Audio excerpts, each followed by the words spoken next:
तो मुझे तो दीक्षा प्राप्त करनी है। और नंदा गुफा के अंदर पानी आने लगा तो शंकराचार्य ने वहीं पर घमंड रख दिया दरवाजे को और नंदाष्टक का पाठ किया।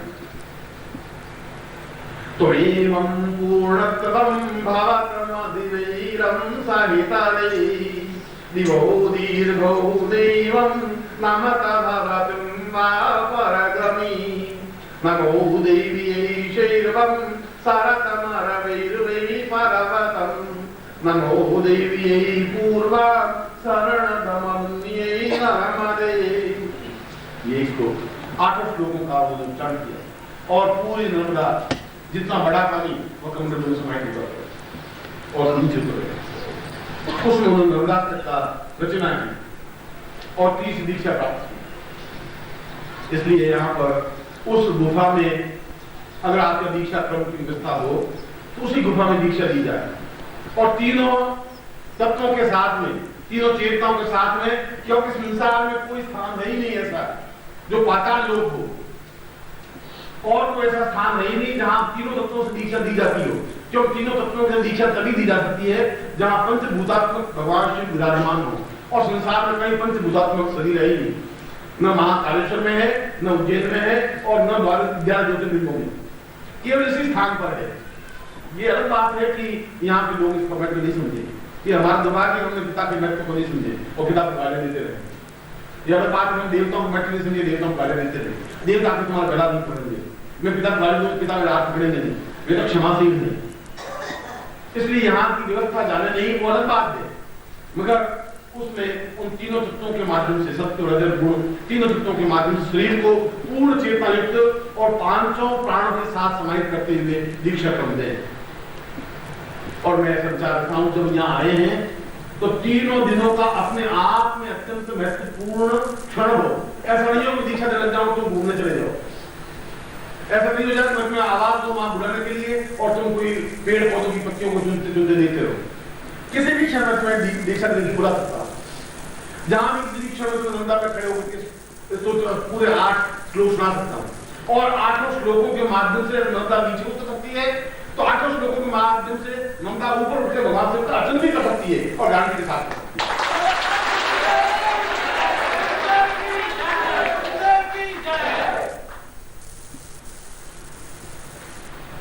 और मैंने अपने प्रश्न प्रारंभ में बताया कि उस गुफा की महत्ता और उस गुफा के पत्थरों पर लिखे अक्षर पढ़े। भगवान शिव का ज्योतिर्लिंग है, उस ज्योतिर्लिंग के चारों ओर लिखे हुए पूरे शिव मंदिर सूत्र को पढ़े। उस पत्थर पर देखें, कभी आपके पास बहुत बड़ा लेंस हो तो देखें, पानी छिड़ाने से नहीं, उस आंख के लेंस से देखें कि आप पूरा शिव का लिखा हुआ शिव मंदिर सूत्र असली कृष्ण से आप करना मुश्किल बात रही सूत्र और काम देखनी पत्र बोली लिखती दिवे को आप सार काम कर कालम तो जब गुणानाम ईश पारम नहीं आती फिर भी आपके गुणों का पार नहीं पा सकते। पूरा शिव मंदिर सूत्र लिखा हुआ है, पूरा चंद्रशेखर लिखा हुआ है। मैं तो दिखाऊंगा जो लोग यहाँ नहीं देख पाए और जो लोग 2500 वर्षों तक जो नहीं देख पाए उसके लिए मैं आपको दिखाने की कोशिश करूंगा, मैं जरूर दिखाऊंगा क्योंकि मैं आपके साथ भी उदाहरण के साथ। और तीसरी बात यहाँ पर पूजन क्रम में, क्योंकि ये सारा वैदुरिक पर्वत कहलाता है। वैदुरिक पर्वत का मतलब वैदुरिक मणि का मतलब हीरों से भी ज्यादा महंगी मणि, हीरे उसके सामने दलाली में जाते हैं। जहां वैदुर मणि का लेन देन हो, मैं आपको वैदुर मणि दूं और आप पैसे मुझे दें, इस लेन देन में एक हीरा का दलाली दिया जाता है, ऐसी मान्यता रही है। क्योंकि वैदुर मणि को ब्रह्मांड मणि भी कहा गया है, पूरा ब्रह्मांड इसमें तैरता है, क्योंकि इस ज्योतिर्लिंग को ब्रह्मांडेश्वर भी कहा गया है। और औरंगजेब सारे शिवलिंगों को, सोमनाथ के शिवलिंग को तोड़ सका, यहाँ के शिवलिंग को नहीं तोड़ सका। ये उसमें क्षमता पैदा नहीं हो सकी क्योंकि इतनी इतनी लपट पैदा हो सकी कि औरंगजेब वहां खड़ा नहीं रह सकता। दूसरे मंदिर यहाँ सारे तोड़ के गया, एक मंदिर नहीं, यहाँ और कम से कम 50 मंदिर थे, उनको तो तोड़े। क्योंकि यहाँ 108 शिवलिंग मंदिर थे, एक मंदिर नहीं था ये। दूसरे शिवलिंग के पास में तो दूसरे कोई भी शिवलिंग के पास में 100 मंदिरों से ज्यादा मंदिर नहीं है। मगर यहाँ इस शिवलिंग के चारों तरफ 108 शिवलिंग स्थान है, 108 शिवलिंग मंदिर है और सारे शिवलिंग भग्नावस्था में टूटे हुए हैं। मगर उस शिवलिंग का पूजन वैदुर्य मणि या वैदुर्य शिवलिंग के साथ में होना चाहिए। यहाँ पर एक मामा भांजे का मंदिर है। अगर आप नर्मदा के इस किनारे ओंकारेश्वर मंदिर है, इस किनारे ममलेश्वर का मंदिर है, और आपको मालूम होना चाहिए कि इस किनारे के बीच में 360 डिग्री का डिफरेंस है। इसको कभी नहीं समझा गया।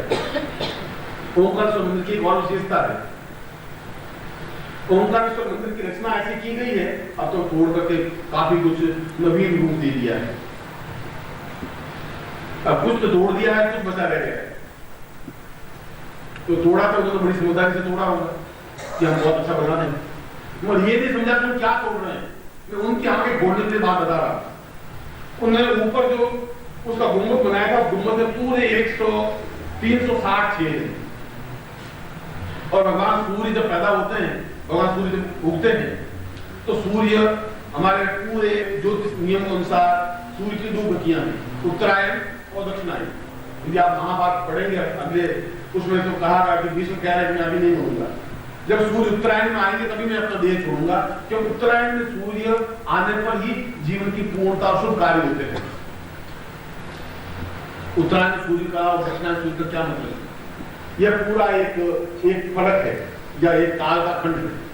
यह काल का खंड में अगर मध्य में बिल्कुल उत्तर है, तो फिर 1 दिन के बाद में उस 1 दिन बीच में बाद में यहाँ सूर्य आएगा, फिर यहाँ से उगेगा, फिर यहाँ से उगेगा, 108 डिग्री जब पूरा घूम जाएगा, फिर दक्षिणायन सूर्य आ जाएगा और फिर 108 डिग्री होता हुआ वापस उसी स्थान पे आ जाएगा। इस प्रकार से 360 डिग्री की गणना की गई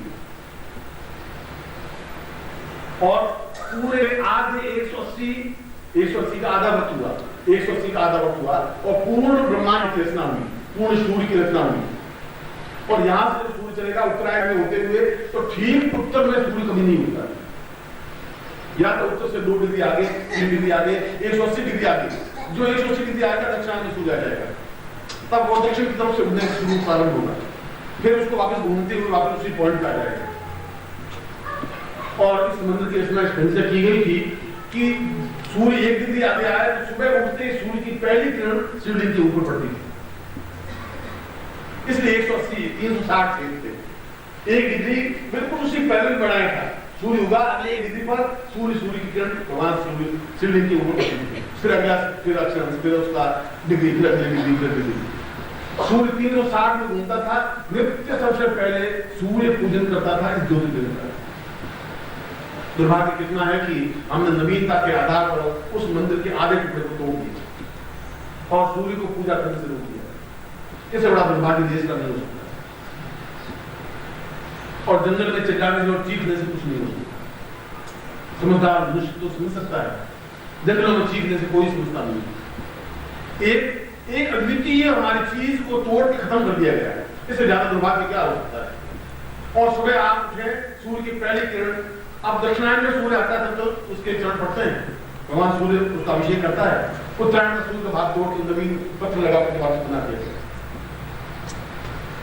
इस ज्योतिर्लिंग के दर्शन भी उसी सूर्य की किरण के साथ में होते थे। ये अपने आप में अद्वितीय, किसी मंदिर में ऐसी व्यवस्था थी। उसकी वास्तुकला, हमारे कितने उच्च कोटि के वास्तुकार थे, इसकी महत्ता, एक चिंतन, एक विचार धारणा समझा रहा हूं कि सूर्य की 1 डिग्री का ज्ञान था और सूर्य अगर यहाँ 1 डिग्री उतरा तो यहाँ सीधी किरण उस शिवलिंग पे पड़ती थी, तो यहाँ पर भी शिवलिंग पे पड़ती थी और पूरे गोल में शिवलिंग पर ही पड़ती थी। ये मंदिर की विशेषता थी। और ये मंदिर विशेषता थी क्योंकि मंदिर 5 खंडों में विभाजित है। अगर शिवलिंग 5 खंडों में विभाजित है तो मंदिर भी 5 खंडों में विभाजित है और 5वां खंड अपने आप में पूर्ण उस डिग्री से बनाया गया है, जिससे कि पूर्ण उसकी रेंज या उसकी किरण और किसी स्थान से नहीं पड़े, शिवलिंग के बिल्कुल मध्य में, ब्रह्मांड के मध्य भाग में पड़े। इसी शिवलिंग के मेरे मामा भांजे का मंदिर का वर्णन किया है। वहां सीढ़ियां जाती है, 150 सीढ़ियां हैं। और मामा भांजे के मंदिर के जो शिवलिंग था वो वैदुर्य मणि से बना हुआ था, उसको तोड़ दिया और चुरा करके ले गए। दोनों बातें हो गई। औरंगजेब ने ऐसा क्यों किया? उस वैदुर्य मणि में विशेषता यह थी कि उसमें जब 1 तक देखा जाए तो अपना पूर्ण जीवन साफ साफ दिखाई दे जाता है, पिछले जीवन में क्या था। ये इसकी विशेषता थी। और उस वैदुर्य मणि की विशेषता ही यही है। ये सारा वैदुर्य खंड कहलाता है, देवा खंड कहलाता है। ये सारा पहाड़ विंध्याचल की पहाड़ी कहलाती है और ये सारा वैदुर्य खंड कहलाता है, वैदुर्य पर्वत कहलाता है। इस समय यहाँ वैदुर्य पर्वत बहुत मणियां निकलती थी और अपने आप में संसार में केवल वैदुर्य मणि यही प्रकट होती है। और वैदुर्य मणि कैसी होती है, मैं आपको समझा सकता हूं। आप राइट में अगर देखेंगे इसमें हजारों खंड तैरते दिखाई देंगे, एक दो नहीं, हजारों लाखों कण मैं रख दूंगा बाहर, आप देखें और आप ये देखें कि ये पत्थर है, ये पानी नहीं है और उसमें सारे कण तैरते हुए दिखाई देंगे। ऐसा पत्थर तो संसार में नहीं और शिवलिंग के आकार का। और दूसरा वैदुर्य मणि, ये छोटी मणि और ये वैदुर्य शिवलिंग है। ये वैदुर्य शिवलिंग वहां स्थापन था 8 फीट का बड़ा, एक पत्थर का। और अगर उसमें आप देखें इस मणि में भी और आप एक तक लगा के देखें तो आपको निश्चित रूप से अपना पूर्ण जीवन साफ साफ दिखाई देगा। आप पूर्ण जीवन में दुष्ट थे, भले आदमी थे, अच्छे थे, बुरे थे, कहां पैदा हुए, कैसा पैदा हुए, आज भी हमारा इतिहास हमारे सामने हुआ है, स्पष्ट है। और शिव पुराण में वैदुर्य मणि के बारे में कहा गया है कि प्राचीन पूर्वताम दैवम सदीर्घो बलवान वदे आत्मसाम वैदुर्यताम पूर्व शिवोसाम शिव उच्यते। वैदुर्य मणि के दो उपयोग हैं। वैदुर्य मणि को नित्य अपने सामने देखने पर दिन भर में आने वाली घटनाओं को स्पष्ट देखा जा सकता है कि आज मेरे दिन में क्या तकलीफ आएगी, क्या मृत्यु किसी की हो जाएगी, अच्छा होगा, बुरा होगा। और दूसरा, विदेशों में इस मणि को मूड स्टोन कहा जाता है, यानी यदि आप 2 घंटे बाद क्रोधित होने वाले हैं तो इसका रंग लाल हो जाएगा। यदि 2 घंटे बाद कोई नुकसान होने वाला है तो इसमें सारे बहुत तेजी से घूमने लग जाएंगे कण।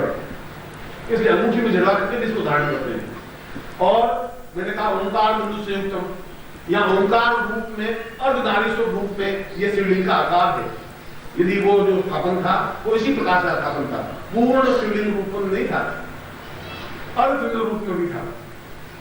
अर्धचंद्र रूप में भी उसको स्थापन करके शिवलिंग की पूजा की जा सकती है। यदि शिवलिंग में स्थापन करके उसके बाण में जो पीतल का बना हुआ है उसमें इसको स्थापन करके यदि इसका पूजन की जाए तो ब्रह्मांडेश्वर पूजन है। और जब इसके सामने देखा जाए तो आपकी आने वाली घटनाएं और पिछले जीवन को आप स्पष्ट देख सकते हैं कि दोनों जो जितनी वैदुर्य मणियां होंगी मैं रखूंगा जरूर, मगर आप उसको देखें, अपना पिछला जीवन देखें, आपको साफ साफ दिखाई दे जाए। औरंगजेब को जो कहा गया उसने जाकर देखा तो शिवलिंग में तो उसको ऐसा लगा कि जैसे शील निकले हुए और बहुत दांत बड़े बड़े निकले हुए राक्षस की तरह। ऐसा में कैसा था? फिर ऐसा निकला कि जैसे चीता एकदम से चीते की आकृति और मनुष्य को मार के खा रहा है। बड़ा गुस्सा है, चीता तो मैं आपके थोड़े हो सकता हूँ। वो टूटा हुआ मामा भाजनी का मंदिर यहाँ पर है। अब उसमें शिवलिंग तो रखा नहीं क्योंकि वैदुर्य तो बहुत अप्राप्य होगी, वहां से सब खोद खाद दे दे। अब यहाँ है नहीं, वहां पर उसको बहुत महंगी इस चीज को बेचते हैं। मैं देखा है इंग्लैंड में उस वैदुर्य मणि को बेचते हैं। वो उसको मूड का मतलब है आत्मन की थिंकिंग, मूड स्टोन कहते हैं। वो लोग आंखों से जड़वा करके धारण करते हैं और मालूम पड़ जाता है कि अब ये पत्नी में लड़ाई करेगी, क्या पूछने शाम को होगा, क्या मालूम पड़ जाता है। ये लड़ाई करेगी, दिन में क्या घटना घटेगी, क्या नहीं घटेगी, दिन में क्या होने वाला है। ओम परम तत्वाय नारायणाय गुरुभ्यो नमः। ओम ह्रीं मम प्राण देह रोम प्रतिरोम चैतन्य जाग्रय ह्रीं ओम नमः। ओम भूर्भुवः स्वः तत्सवितुर्वरेण्यं भर्गो देवस्य धीमहि धियो यो नः प्रचोदयात्।